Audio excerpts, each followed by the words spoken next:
우리에게 주신 하나님의 말씀은 신약성경 갈라디아서 6장 11절부터 16절까지의 말씀입니다. 신약성경 309쪽 정도에 있습니다. 갈라디아서 6장 11절부터 16절까지의 말씀입니다.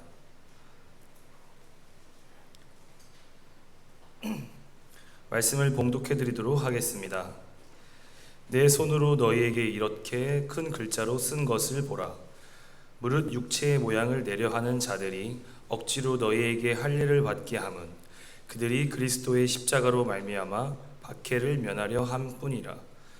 할례를 받은 그들이라도 스스로 율법은 지키지 아니하고 너희에게 할례를 받게 하는 것은 그들이 너희의 육체로 자랑하려 함이라.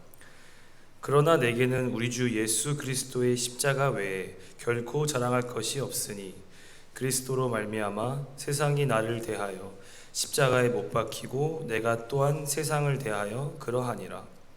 할례나 무할례가 아무것도 아니로되 오직 새로 지으심을 받는 것만이 중요하니라. 무릇 이 규례를 행하는 자에게와 하나님의 이스라엘에게 평강과 긍휼이 있을지어다. 아멘. 이것은 오늘 우리에게 주신 하나님의 말씀입니다. 하나님 감사합니다. 성도 여러분, 무슨 일을 하든지 중요한 게 있는 것 같습니다. 그게 무슨 일이든지 간에 우리가 어떤 일을 할 때 중요한 게 두 가지가 있는 것 같은데 한번 잘 들어보시기 바랍니다. 먼저 첫 번째는 무슨 일을 하든지 중요한 것은 바로 중요한 것을 붙잡는 겁니다. 그리고 두 번째는 중심을 잃지 않는 겁니다. 이 두 가지가 아주 중요하다, 이렇게 말씀드릴 수 있겠습니다. 다시 한번 말씀드리면 무슨 일을 하든지 중요한 것은 뭐라고요? 첫 번째, 중요한 것을 놓치지 않는 것, 붙잡는 것. 두 번째, 중심을 잃지 않는 것. 이렇게 두 가지가 있지 않겠나, 이런 생각을 해봅니다. 예를 들면 여러분들 다 아시는 얘기겠습니다만 지난 1992년 오래전이죠. 미국의 대통령 선거가 있었는데요.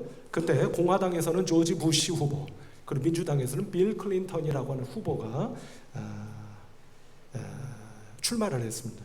그때 조지 부시 대통령은 제가 기억하기로 아주 지지율이 높았습니다. 왜냐하면 걸프 전쟁을 승리했기 때문에 아주 지지도가 하늘을 찌를 정도로 지지도가 높았죠.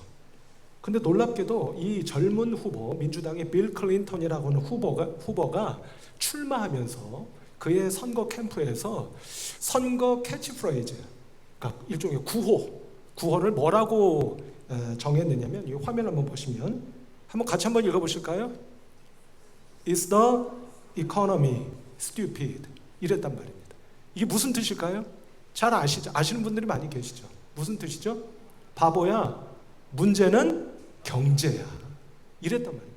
그러니까 외국에 나가서 전쟁에 승리하는 거 다 좋은데 진짜 중요한 것은 국민들이 잘 먹고 잘 살도록 하는 거, 그게 제일 중요한 거야, 이 멍청아. 이랬단 말입니다. 선거 결과가 어떻게 됐을까요? 앞서 말씀드린 것처럼 조지 부시 후보의 지지율이 하늘을 찌를 듯 높았음에도 불구하고 선거 결과는 빌 클린턴 후보가 당선됐습니다. 우리나라도 마찬가지인데요. 지난 1997년, 그러니까 지금으로부터 약 한 25, 6년 전 대통령 선거에서 새 후보가 각축을 벌였습니다. 기억하십니까? 이회창 후보 기억하시죠? 김대중 후보, 이인재 후보, 이 세 후보가 각축을 벌였는데 제가 한번 찾아봤습니다. 이 세 후보의 그 당시 선거 구호, 그러니까 캐치프레이즈가 뭐였나 찾아봤습니다. 이회창 후보, 깨끗한 정치, 든든한 경제. 김대중 후보, 경제를 살립시다. 이인재 후보, 젊은 한국, 강한 나라. 라고 선거 구호를 만들어서 선거 운동을 한 겁니다. 당시가 어느 때였죠? 1997년이면 아시죠? 우리나라 건국 이래 가장 경제적으로 추락했던 IMF 구제금융 시대가 막 열리던 그때였습니다. 어느 후보의 구호가 국민들의 귀에 쏙 들리고 마음에 와닿았을까 하는 생각이 드는 것이죠. 결과적으로 누가 당선이 됐습니까? 상대적으로 진보 후보라고 하는 김대중 씨가 대통령에 당선이 되었던 것 여러분들 다 기억하실 겁니다. 하나만 더 예를 제가 들어보면은 반면에 지난 2012년, 그러니까 지금으로부터 11년 전입니다. 제 18대 대통령 선거에서 아시다시피 박정희 전 대통령의 딸인 박근혜 씨가 대통령으로 당선이 된 거 다 아시죠? 그때 선거 후에 많은 정치평론가 또는 선거 전문가들이 박근혜 대통령이 대통령으로 당선된 이유를 이렇게 설명했습니다. 그분의 공약 가운데 어떤 것이 있었느냐면 경제 민주화라는 공약과 그 내용이 있었습니다. 그래서 많은 국민들이 그 공약을 유심히 지켜보았고 거기에 공감이 되고 호응이 되어서 박근혜 씨가 당선될 수 있었던 것 같다라고 분석하는 내용을 꽤 여러 곳에서 제가 볼 수가 있었습니다. 자, 성도 여러분, 몇 가지 예를 들어 말씀을 드렸습니다만 결론은 이런 것 아니겠습니까? 누가 그 시대의 중요한 이슈, 우리가 핫 이슈라고 하죠. 그 핫 이슈를 누가 붙잡느냐에 따라서 바꿔 말씀드리면 누가 중요한 것을 붙잡느냐에 따라서 당락이 결정됐구나 라고 하는 것을 우리가 알 수가 있다 하는 겁니다. 그러니까 이처럼 무슨 일을 하든지 중요한 것은 첫 번째 뭐라고요? 중요한 것을 붙잡는 것, 그것이 중요하다라고 하는 것을 알 수가 있다, 이렇게 말씀을 드릴 수가 있겠고요. 또 한 가지는 뭐였습니까? 두 번째는 뭐였죠? 중심을 잃지 않는 것. 제가 이렇게 말씀을 드렸지 않습니까? 가끔 제가 목사님들과 장로님들과 무슨 이렇게 회의를 하는 자리에 갈 때가 있습니다. 그러면 그런 자리에 가면은요, 꼭 이런 분이 계세요. 어떤 분이 있느냐면 그날 논의해야 하는 주제와는 전혀 상관없는 이야기를 하시는 분이 계십니다. 그러면 어떻게 될까요? 우스갯소리처럼 말씀드리면 한참을 돌아와야 됩니다. 돌아오는 것까지는 좋은데 돌아오려면 어떻게 해야 되죠? 에너지가 많이 허비됩니다. 시간도 많이 소비가 되고요. 이유가 뭡니까? 중심을 놓쳤기 때문입니다. 중심을 잃었기 때문입니다. 이 중심을 잃는다고 하는 것을 바꿔 말씀드리면 균형을 잃는 것과 똑같은 것이다, 이렇게 말씀드릴 수가 있겠습니다. 성도 여러분, 예를 들어서 건물이 균형을 잃어요. 중심을 잃어요. 그러면 어떻게 됩니까? 무너집니다. 우리의 건강도 마찬가지 아닙니까? 우리의 건강도 건강에 있어 밸런스가 맞아야, 중심을 잃지 않아야, 균형을 잃지 않아야 건강을 유지할 수가 있는 것이죠. 만일 우리가 건강을 잃는 일이 일어난다고 한다면, 물론 그런 일이 있어서는 안 되겠습니다만, 그런 일이 생긴다면 몸 안에서 뭔가 균형이 깨어진 겁니다. 그렇게 보는 것이 맞지 않겠는가, 이런 생각을 해보게 되는 것이죠. 자, 성도 여러분, 오늘 본문 말씀은 갈라디아서입니다. 갈라디아서는 앞서 말씀드린 것처럼 우리가 오후 찬양 예배 시간에 한번 공부를 한 일이 있는데 기억하실지 모르겠어요. 사도 바울이 갈라디아 지역에 있는 여러 교회에 보낸 편지의 말씀이죠. 근데 이 내용이 어떤 내용이냐면, 간단하게 말씀드리면 사도 바울이 갈라디아 지역에 가서 복음을 전했고 교회를 세웠습니다. 그런데 바울이 떠난 뒤에 유대인 율법주의자들이 교회에 들어온 거예요. 들어와서 뭘 자꾸 강조하면서 교회를 깨뜨리고 회방을 놓았느냐면 율법을 지켜야 된다는 겁니다. 그래야 하나님이 백성이 되는 것이고 구원받을 수 있다고 퍼뜨리는 거예요. 근데 그 율법 가운데 대표적인 게 뭐였겠습니까? 이거 받아야 된다는 거예요. 그게 뭐겠어요? 할례입니다. 할례 받지 않으면 하나님의 백성도 아니고 구원도 못 받는다는 이야기를 자꾸 퍼뜨리는 거예요. 그 소식을 들은 사도 바울이 어땠겠습니까? 그걸 용납할 수 있어요, 없어요? 용납할 수가 없는 겁니다. 그래서 그런 유대인 율법주의자들을 강력하게 반대하면서 쓴 편지가 바로 갈라디아서입니다. 그래서 어떤 성서학자들은 이 갈라디아서를 쓸 때 바울이, 좀 우스갯소리처럼 말씀드리면 굉장히 화가 난 상태에서 이 갈라디아서를 썼을 것이다 라고 이야기를 합니다. 그 느낌을 한번 좀 여러분들 한번 엿보실까요?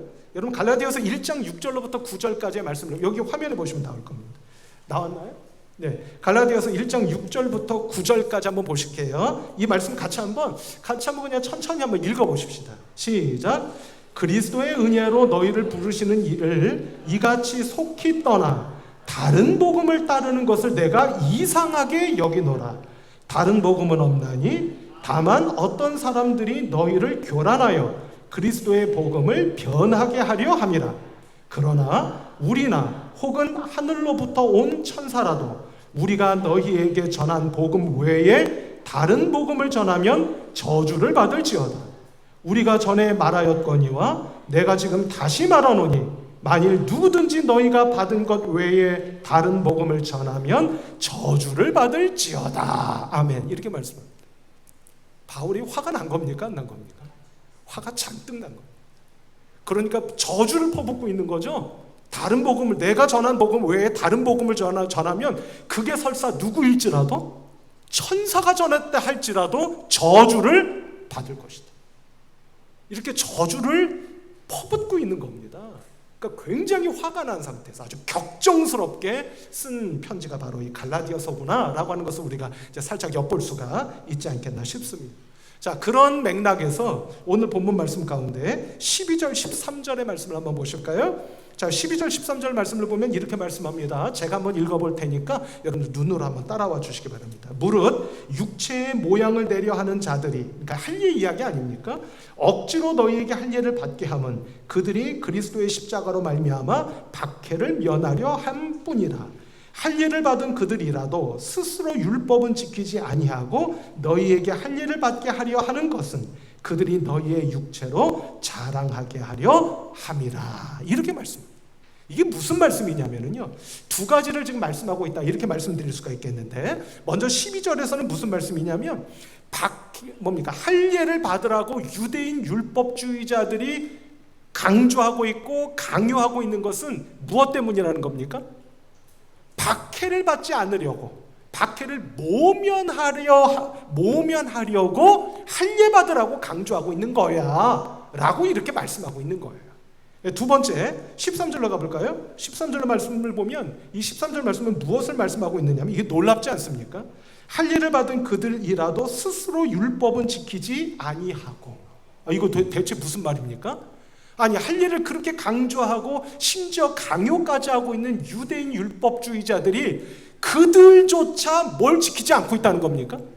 율법을 지키지 않고 있다는 거예요. 간단하게 말씀드리면 자기들은 지키지 않으면서 할례 받으라고 떠들어대고 있다, 이렇게 지금 말씀하고 있는 거예요.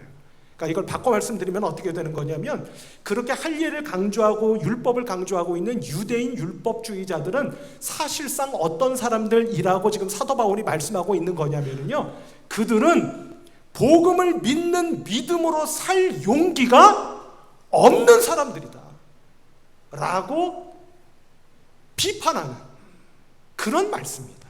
이렇게 여러분들께 말씀을 드릴 수가 있겠다 하는 겁니다. 자, 그럼 성도 여러분, 오늘 본문 말씀을 보면 앞서 갈라디아서는 이런 책입니다 라고 여러분께 말씀을 드렸고요, 그리고 오늘 본문에서 12절 13절을 보면 사도 바울이 이렇게 지금 유대인 율법자들을 비판하고 있습니다 라는 말씀을 지금 드렸잖아요. 이거를 제가 앞서 말씀드린 우리가 무엇인가를 할 때 두 가지를 기억해야 됩니다 라고 말씀드렸던 그 두 가지를 연결지어서 한번 생각을 해볼 필요가 있겠습니다. 여러분, 그 두 가지가 뭐였죠? 첫 번째, 무슨 일을 하든지 중요한 것을 붙잡아야 합니다. 두 번째 뭐였죠? 중심을 잃어서는 안 됩니다. 이 두 가지였잖아요. 이 눈으로 보면 사도 바울의 이 말씀을 어떻게 해석할 수가 있느냐면, 먼저 첫 번째, 유대인 율법자들, 그러니까 복음을 밀어내고 율법 지키라고, 할례 받으라고, 그래야 하나님의 백성이요 구원받을 수 있다고 강조하고 있는, 잘못된 신학을 강조하고 있는 유대인 율법자들은 먼저 첫 번째, 중요한 것을 놓치고 있다는 겁니다. 그럼 뭘 중요한 것을 놓치고 있을까요? 여러분, 이렇게 말씀드릴 수 있겠습니다. 유대인 율법주의자들은 율법 자체에 매몰되어 버려 가지고 율법이 본래 추구했던 하나님의 백성으로 살아가는 길이라고 하는 율법의 본래의 신앙의 고백, 본래의 정신에서 벗어나 버렸다는 겁니다. 그러니까 중요한 것을 놓치고 엉뚱한 걸 가지고 갈라디아 지역에 있는 교인들을 핍박하고 있다. 이렇게 말하고 있다. 이런 뜻이 되는 것이다 하는 겁니다. 우리 성도 여러분, 본래 율법은요, 사람을 살리려고 하는 겁니까? 사람을 죽이려고 하는 겁니까? 본래 율법이라는 건 어떤 거예요? 하나님께서 모세에게 처음 율법을 주셨을 때 가서 이 율법 가지고 사람 다 죽여라, 그래서 주신 겁니까? 그게 아니잖아요. 하나님의 백성인 히브리 백성, 이스라엘 백성들을 살리라. 그런데 지금 유대인 율법주의자들은 그 율법을 가지고 이스라엘 백성들을 어떻게 하고 있다는 겁니까? 죽이고 시험 들게 하고 있다. 이 말씀이라고 말씀드릴 수가 있다 하는 겁니다. 그러니까 중요한 것을 놓쳐버리고 중요하지 않은 걸 가지고 안달복달하며 다른 사람들을 괴롭히고 있다. 이렇게 말씀하고 있는 것이다. 이렇게 말씀드릴 수가 있겠다 하는 겁니다. 자, 두 번째는 뭐였죠? 중심을 놓쳐서는 안 된다 하는 거였죠. 자, 성도 여러분, 율법을 강조하는 것, 그러니까 율법을 지켜야 합니다 라고 강조하는 게 애시당초 잘못된 겁니까? 잘하는 겁니까? 잘하는 거예요? 잘못하는 거예요? 본래 율법을 하나님께서 모세에게 주셨을 때 그 율법은 사람을 죽이라고 하는 거였다고 했습니까? 살리는 거라고 했습니까? 살리는 거라고 했죠. 그러니까 율법을 지켜야 된다고 강조하는 게 애시당초부터 잘못된 겁니까? 잘하는 겁니까? 잘하는 거예요. 잘못된 게 아니다 이 말씀입니다. 다만 우리가 여기서 놓쳐서는 안 되는 것은 무엇이냐면, 앞서 우리가 13절에서 보지 않았습니까? 그것을 지키라고 강조하고 있는 유대인 율법주의자들, 그들이 실상은 율법을 지키고 있다, 못 지키고 있다? 안 지키고 있다. 자기들은 안 지키면서 지키라고 강요해. 심지어는 여러분 그거 잘하는 겁니까? 잘못하는 겁니까? 잘못하는 겁니다. 중심을 잃어버린 거다. 이렇게 말씀드릴 수 있겠다 하는 거예요. 우리 성도 여러분들도 그런 데 있지 않으십니까? 물론 뭐 본인은 아니시겠습니다만, 왜 그런 거 잘못해? 라고 누군가에게 지적하실 때 있으시죠? 있으세요? 없으세요? 예? 근데 한번 솔직히 돌아보세요. 본인은 잘하고 계십니까?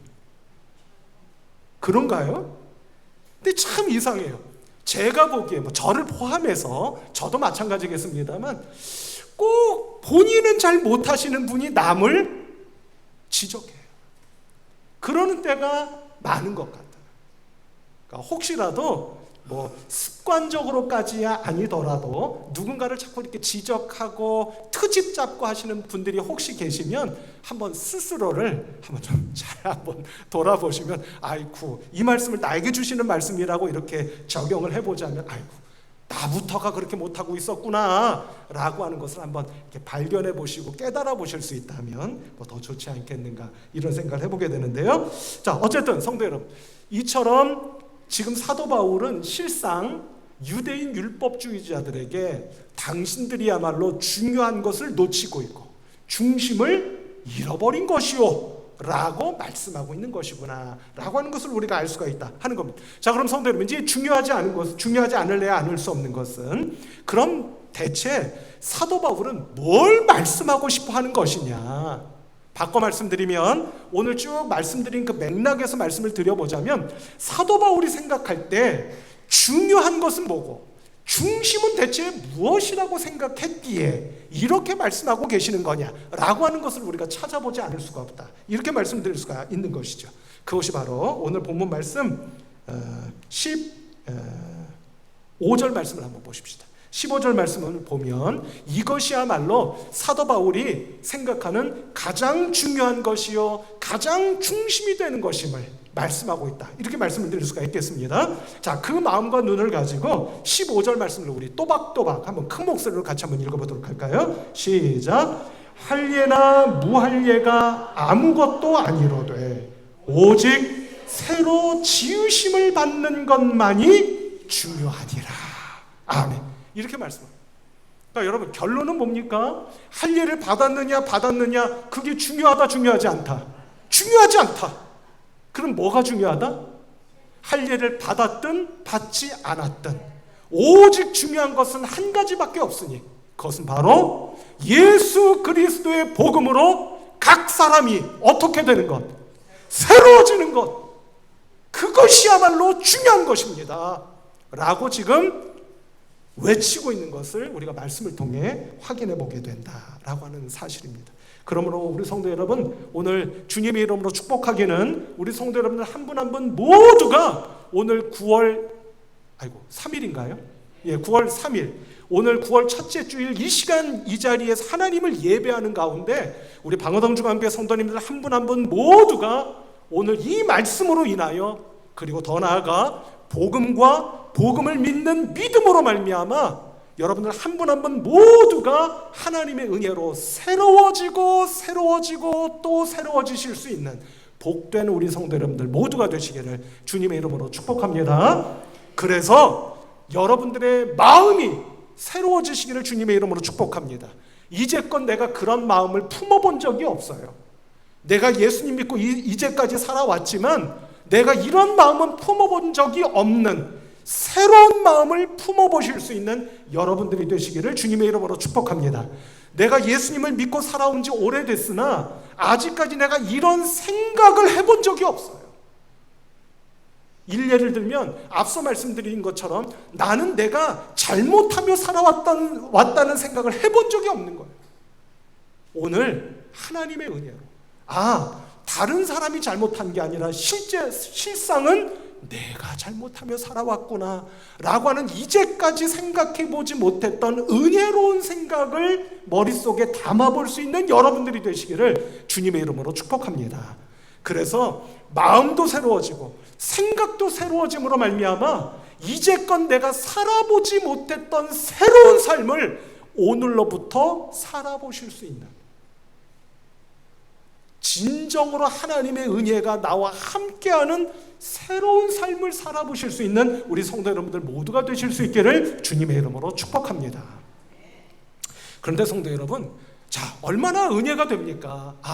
다른 것이 중요한 게 아니라 내가 복음과 복음을 믿는 믿음으로 새로워지는 것만이 중요한 것이로구나. 사도 바울이 그렇게 말씀하셨구나 라고 하는 것을 마음에 새겨보니 나도 정말 이렇게 새로운 사람으로 새로운 삶을 살아야겠구나 하는 생각을 가져본다면 얼마나 좋고 은혜가 되겠어요.